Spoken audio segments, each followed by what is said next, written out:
Very good evening to everybody, and welcome to another episode of Eclectica. Today, I have a very fascinating guest with me, Dr. Asad Naveed. Dr. Asad is very well known on LinkedIn when it comes to academic research, and he has more than 100,000 followers on LinkedIn.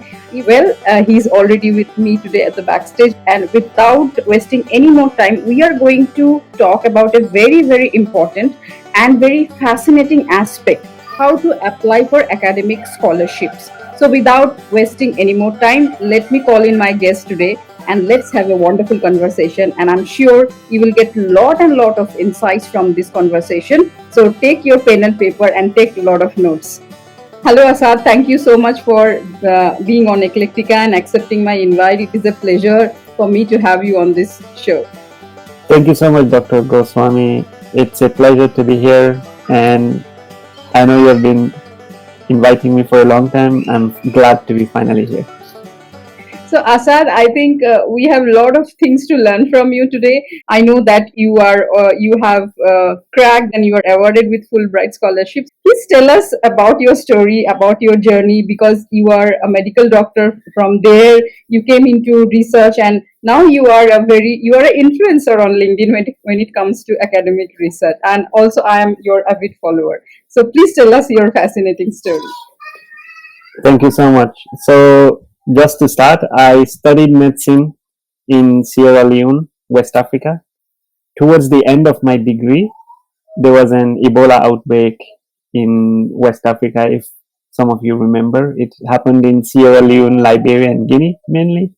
This was a very troubling time for Sierra Leone because our health system in Sierra Leone was weak, and we have very few doctors there per 100,000 population.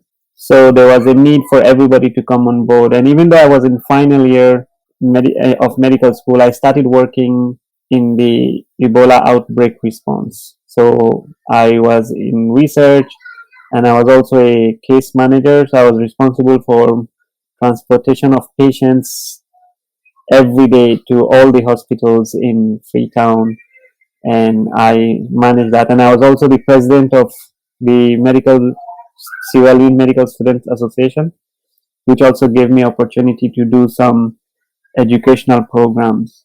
So after doing that work, I was fortunate that using that community service and that experience, I was able to apply for the Fulbright scholarship, which I got, thankfully. It enabled me to do a Master's of Public Health in the US at the University of Washington. And after that, I was looking for postdoctoral research jobs so that, I could get into the research track proper. I got a postdoc in the US first, and then I moved to Toronto. So that's a summary of my background. That's very inspiring, and your journey has been it's like a hands-on work that you have done. You have helped people, and from therein you came into your academic research area. So, Asad, can you tell us what exactly is this Fulbright scholarship, and definitely how you made it to the scholarship, how you cracked it? Can you tell us a little bit on this? It will be very helpful for our audience. Sure. So a Fulbright scholarship is offered by the government, the United States government, and basically every year, the Fulbright program invites international students from all over the world to study in the US. And there are two types of Fulbright scholarship programs, just to clarify. There's one called Fulbright Foreign Program, which is for foreigners intending to go to the US. And there's another program which is for US citizens who want to go outside. So the one I'm talking about here is the Fulbright Foreign Program. It's not the one for US citizens who want to go and spend a year learning outside. So the Fulbright Foreign Program has scholarship for master's degrees and for PhDs. So the first thing I just wanted to talk here is when applying for scholarships, people should know that applying for a master's, the higher the scholarship, the higher the level of degree you're targeting, the easier it becomes to get a scholarship. So if you're applying for a PhD, and you have a solid you have a master's degree and a solid research experience, it will be easier to get your PhD funded.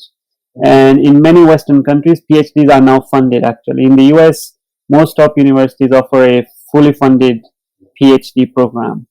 Secondly, if you're applying for master's degree, also there are a lot of scholarships. So the higher the degree, the easier it is to get a scholarship. So that's something I wanted people to know first of all. So when I applied for the Fulbright scholarship, I applied for the master's level. I had a medical degree already, and again, as I said, three things helped me. I worked in the Ebola outbreak, and I worked in research, so that helped me. Secondly, I was working actively in a public health response because there was an outbreak in Sierra Leone, and I was working with doctors and physicians who were from the US and the UK, etc. And thirdly, I was doing research as well. All these three things help. But research, working in a public health response, and also I had a leadership position, and I was the president of Medical Students Association, and we're doing education programs. All these helped me to create a strong profile. So the second tip I want to mention here is when applying for scholarships, you don't always need to get the best of the best result. You can have a decent score, and if you can combine that with community service and leadership experience, you'll get the scholarship. Because the goal of most bilateral scholarships where governments invite you to study in their country is to enhance the relationship between two countries. So they look for people who will be potential future leaders. As you know, Rishi Sunak, the Prime Minister of UK, is a Fulbright scholar as well. So the Fulbright had identified him way earlier and given him the scholarship because they had seen the potential in him. In the same way, the Fulbright scholarship has over 30 plus leaders who were former Fulbright scholars, and they're now like they have thousands of I would say hundreds of people who became ministers, and some even became head of state. So again, you don't need a very stellar result. You don't need to be the best of your class to get some of these scholarships. If you can combine it with community service, it can help you. So basically, that's what helped me.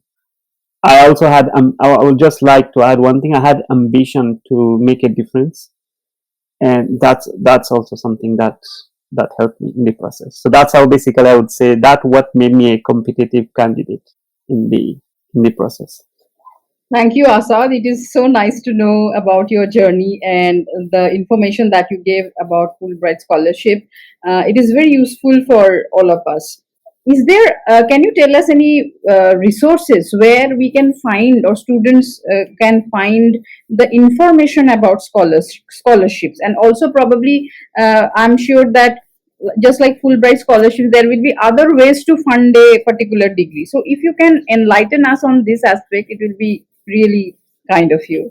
Sounds good. So, thank you for that question. And actually, firstly, there are many popular scholarships, and many of you would have heard of it. So that's a good place to start. So I will just mention some like common scholarships here. So there's a scholarship called Chevening to study in the UK. There's a Commonwealth scholarship to study in the UK as well, and there's a scholarship called Erasmus Mundus scholarship to study in Europe. There is a scholarship called Gates Cambridge scholarship. So basically, there are many scholarships. I mean, France has its scholarship. Canada has its own. Australia has its own government scholarship. So there are many government scholarships out there. And one way to start is basically to Google. A lot of people have compiled lists of scholarships out there. But I would like to let you know that in addition to these government scholarships, there are many other scholarships. So there are some scholarships from private foundations, basically. For example, like the Gates Cambridge scholarship is a scholarship from Bill Gates, basically, or the Gates and the Bill and Melinda Gates Foundation. In the same way, there are many other private scholarships. The other thing I wanted to tell people about here is there are ways to study for free without having a scholarship. And how can you do that? So I never knew that. I didn't know that myself. And it's when I got to the US that I learned that this is actually possible. And a friend of mine funded his degree. I mean, he got his degree funded without having a scholarship. And basically, how you do that is through applying for research assistantships or teaching assistantships. Basically, how this works is many professors in the US get big grants. So basically, they apply for government funding for their research projects, and they are always looking for someone to work in their lab to support their projects. They want people to do data collection, do literature reviews, help them with teaching, help them with grading students, etc. And when you're applying for a master's level of scholarship, you already have a lot of these skills. So the only thing I would like to say here is, in addition to having decent grades, doing community service, you need to meet another criteria to get teaching and research assistantships. And that is, you need to have basic writing skills. You should know how to do literature reviews. If you know how to do data analysis, it's also good, but you can learn on the process. Sometimes the data collection process is pretty simple. I mean, it's straightforward because you have to go to lab, do slides, repeat the process. Once you learn it once, you just have to do it properly every time. You should know literature reviews if possible. You should know how to do data collection assiduously. If you can do data analysis, it's good. If you know the research publication process, that helps as well. So so how do you apply for teaching and research assistantship? So after you have gotten your admission into the university, you need to email professors basically. And sometimes you can email them even before. So there are some universities in the US, so this really applies to the US actually. There's some universities in the US which are common to give research and teaching assistantships. You should first compile that list. And these lists are actually online. For example, if you're applying for a public health program, the University of Washington is a program where if you get admission there, you can apply for teaching and research assistantships. In the same way, you can apply to other universities like Boston, School of Public Health, even Johns Hopkins and Harvard. So these are, you need to first compile a list of universities where you get teaching assistantships. And these universities don't need to be the top tiered Ivy League universities. You should apply there, obviously, but have a list of universities where you can get teaching assistantships. So after you get your admission, you have to email professors with a solid application, and then they will call you for an interview. And if you get invited, if you get accepted, you basically work while studying. You have to work 20 hours per week. They don't only fund your degree, they give you an allowance actually. So you get paid like $2,500. In a way, all what I have summarized to you is what a PhD student does. Because when you are doing a PhD in the US, usually it's funded, except in some universities. In most reputable universities, your PhD is funded, but you're working with your PI, your principal investigator. Most of the time you're supporting them in their lab, helping them with teaching masters and bachelor degree students. So that's why it's funded, because technically while learning you're also working. So that's how PhD students get their degrees funded technically. Obviously there are some scholarships where you don't have to do anything.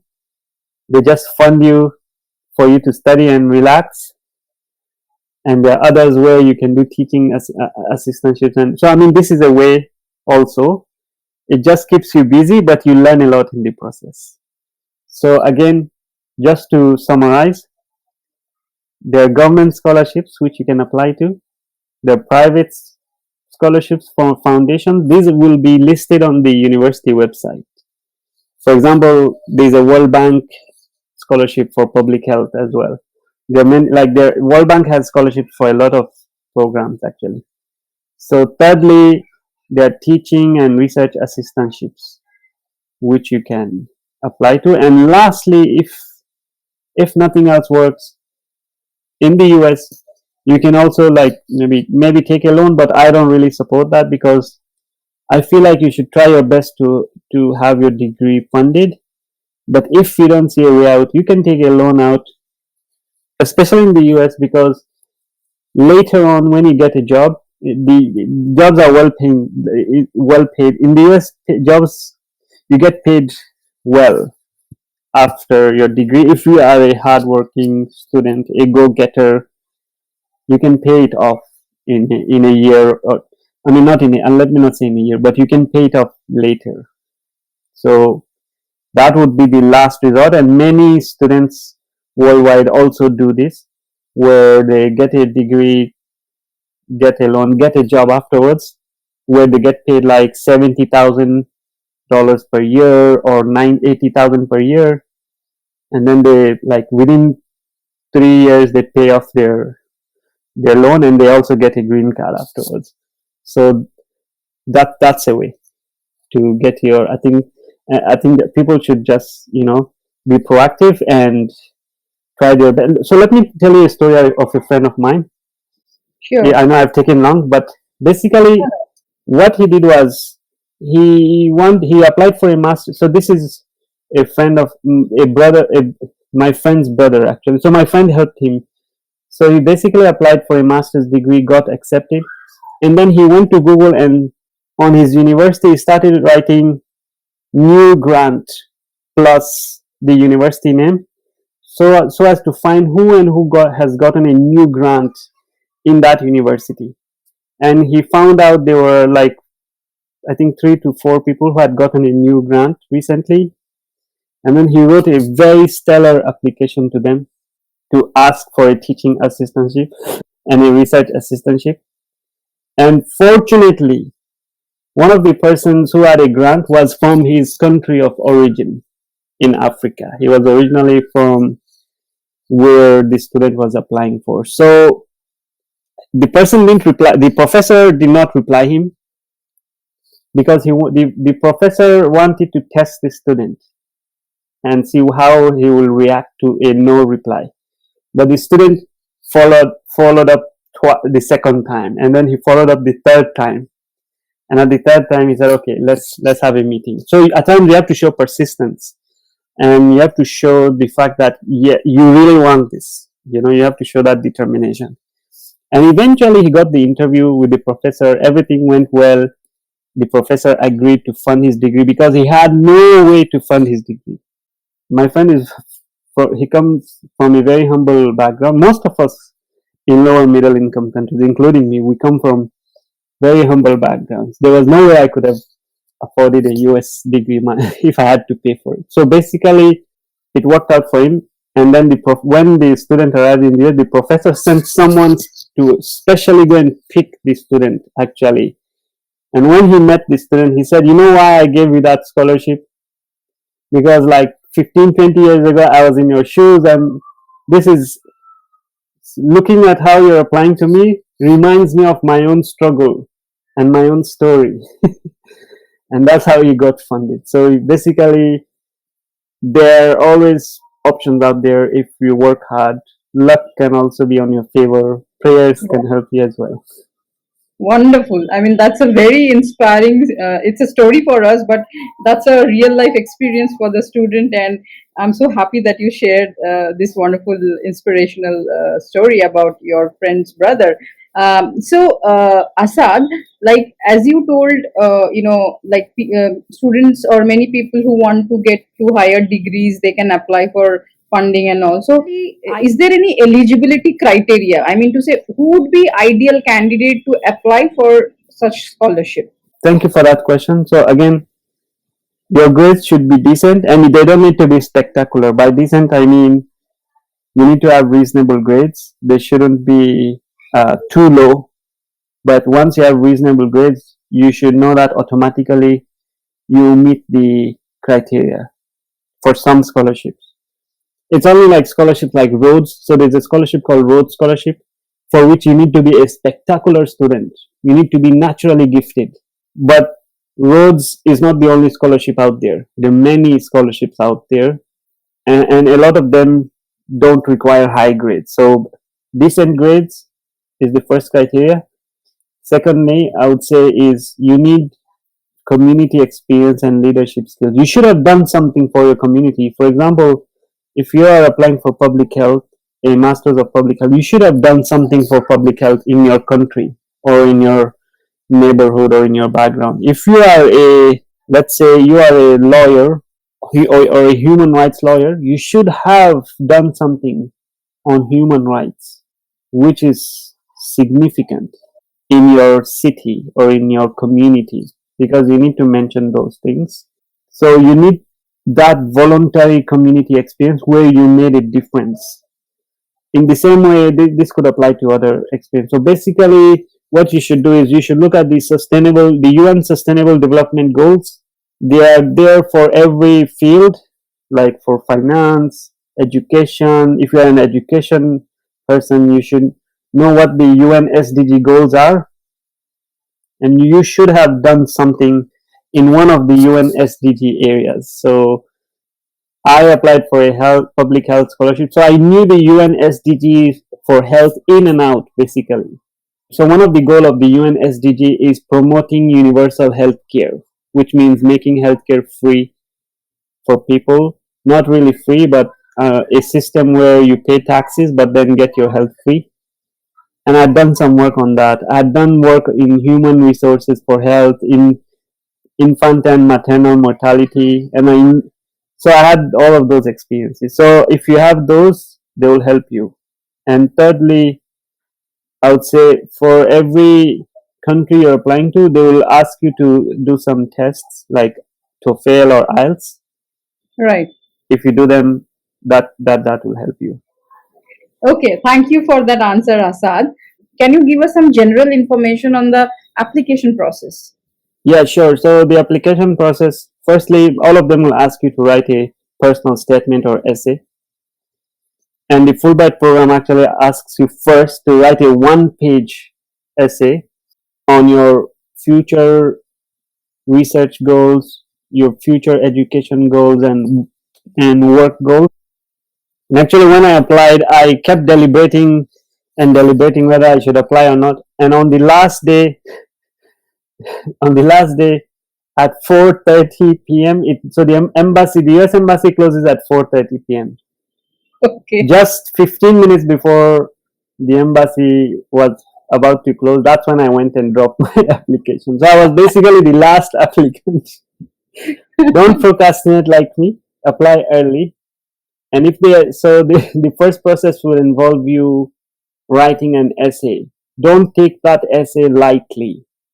You need to write it really, really well, as if your life depends on it, because that's what they will use to judge you, to see what your thought process is, what you hope to achieve in the future, what you have done already. That essay is extremely important, and most scholarships, including Chevening, asks you for it. So as I said, the first step is writing a personal statement, and most scholarships will ask you for this. And write this properly, and write it way in advance, and ask your friends to read it for you. Ask those who have won the scholarship before to read it for you, and really go deep down and see what the prompts are, what every prompt is asking you, and answer those questions, because they will ask you about your leadership skills, what you have done in past, what you want to do in future, and you need to write this well. And they will use this personal statement to judge you. So write this really well, as if your life depends on it. Secondly, if you get called for an interview, prepare really well and look at the commonest questions they will ask you. These are usually out there online. For Fulbright, they will ask you I mean, similar question. So basically, they'll say, what are your research goals? What are your plans for the future? What are your leadership skills? And you should remember the intention of these scholarships. For example, if you're applying for a government scholarship, so you should look at the purpose of that scholarship. So the Fulbright scholarship's purpose, and it's to enhance relationship between the US and other countries and identify potential candidates who will be future leaders. So your responses need to demonstrate that you're a future leader, you have an ambition to make a difference, you have your basic education, you have like you will survive the program, meaning you have decent grades. You need to show some community action. So I'll give you an example of how my interview went. So when I went to the US embassy for my interview, there were like 20 people waiting out there, and I thought I was the weakest candidate in my view, and you may get this feeling too. So never think about that. So I was sitting there relaxed in the embassy. There's a library section, and I thought, maybe they'll call me at number 7 or something. And I started telling people, cracking some jokes just to release the tension. Everybody was there, looking at things, looking at their books. Don't look at anything. I think at that time you should just relax. You should just relax and process what's in your mind. And the interviewee came in and they said, "First candidate, Asad Naveed." I was so shocked. I was like, I thought I would go at number 7 or something. They said, "No, no, no, no, come in, come in, come in." I went there, and in the interview, I basically did my best. So one of the ways to do well in an interview is to make comparison of things. That's a tip from me. So let's say your health system in your country, let's say the maternal, for example, I will give you an example. Like maternal mortality rate in Sierra Leone is very high. You should look at your rates, and you should look at what the WHO wants an ideal rate to be. WHO wants the maternal deaths to be as low as possible, maybe less than 3 per country, etc. So you should compare things and say our country is at this level because of these things like inadequacies, and this is where we want to get to. And I have an ambition to work in this area so that when I'm back, we can do new strategies to help our country get to this level. And this applies to everything. Like if you want to talk about, commerce as well, the same thing will apply. If you want to talk about other science fields, the same criteria apply. Just compare two things. Compare where your current state is and where you should be, and how you will help in that process. Basically, that's the summary. So I went there. I knew all the UN SDGs. I had worked in that area. I had worked in public health. I had this ambition. You should have some. You should show some. You should have some pain about how things are in your country, or you should show some, pain for the way things are and how you do it differently. And once you can demonstrate that, and once you have confidence in the interview, you'll be fine. They will ask you basic questions, etc. Some of the questions will be, why do you want to study in the US, like generally? And you should have an answer for that too. And for me personally, I always wanted to study in the US because the public health leadership worldwide comes from the US. So WHO gets its biggest funding from US donors like Bill Gates, and there are big public health legends in the US like Dr. Paul Farmer and the former president of the World Bank, Dr. Jim Kim. So I always wanted to meet them and be like them, and I also wanted to have a network in the US. So you should have your reasons for study in that country, and basically that will help you. Thank you, Asad. It was wonderful talking to you, and thank you for sharing your experiences right from your application to Fulbright and the different tips that you have given today. I think it will be very useful for people, for young aspirants, or anybody who is trying to, get their hands out and try their luck in getting into some higher degrees or understanding more about academic scholarship. So it was wonderful talking to you, and thank you so much for all the things that you have shared. It's really, really valuable. Thank you so much, Dr. Goswami. I really appreciate it, and thank you for your time and asking and choosing and agreeing like discussing this topic.